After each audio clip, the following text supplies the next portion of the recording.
show this one. Yeah.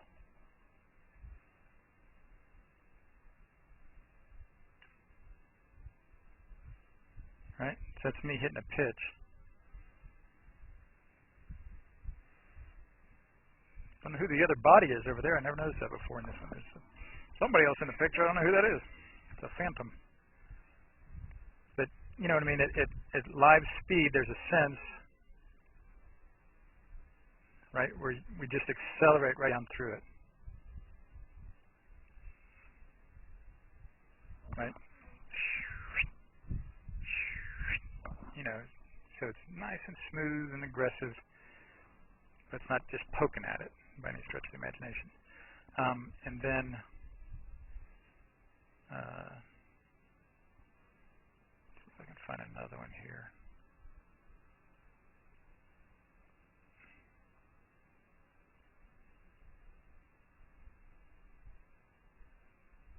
Yeah, you can almost sense it a little bit there too, right? Yeah, you don't have to have your feet that close together.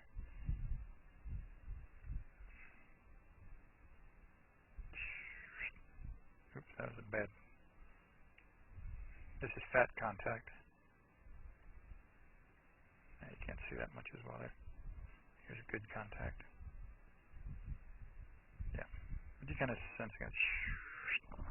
Right, just that nice, smooth, gradual acceleration, and that's again what we see in your full swing. You know.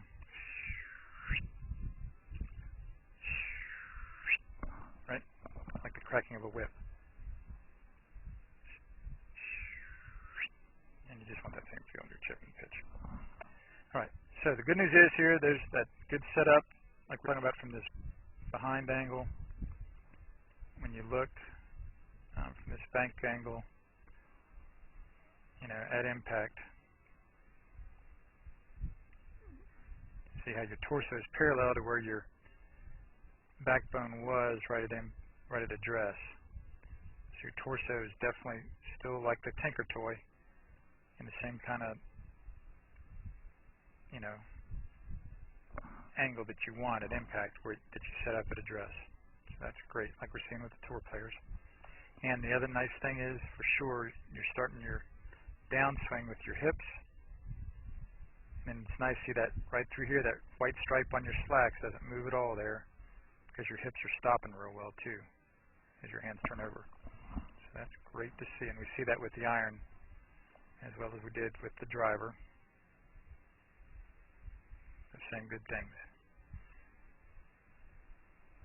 And there's your L to your backward L. There's some nice symmetry there. Your shoulders turning through over there. Your hands stand right in front of your shoulders with your good triangle swing.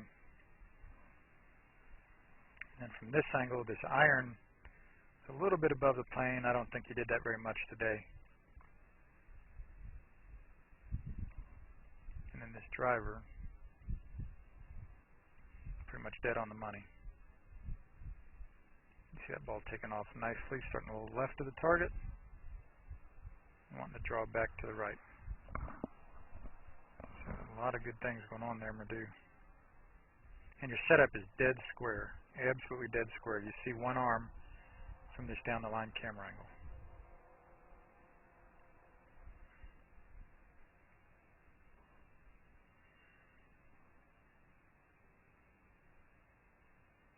I like that a lot.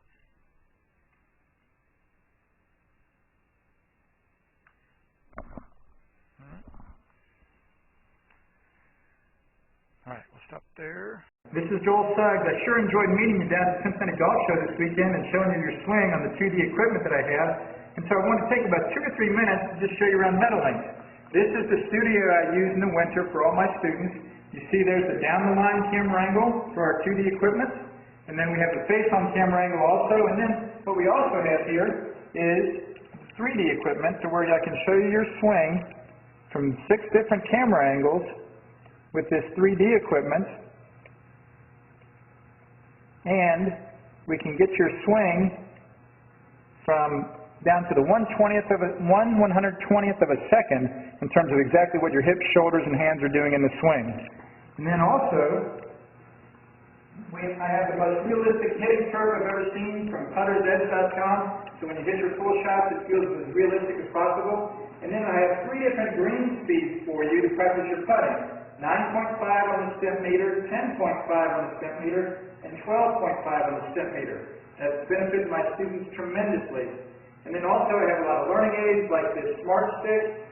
You can see the rest of those learning aids over here in my bag that we can work on to help you learn the certain fields in your golf swing that you and I both want. And then also I help my students a lot with their equipment through the winter. This is a frequency analyzer where we twang your club and it gives us a reading here. And then also we plot your whole set, each club on these lines to see if the set is really matched or not. Quite often they aren't, and it helps my students tremendously when they find out what clubs are the offending clubs. And then if we get tired of being indoors and we want to go outdoors and hit some, we can do that. It's my daughter. Ellie, good to see you. I haven't seen her in weeks. No wonder you've been gone, Ellie. You've been out here playing in the snow all this time. But this is our natural turf area. This is closed until April, as you can see. But it's a fantastic area where we can step outside and hit some balls and get some real ball flight.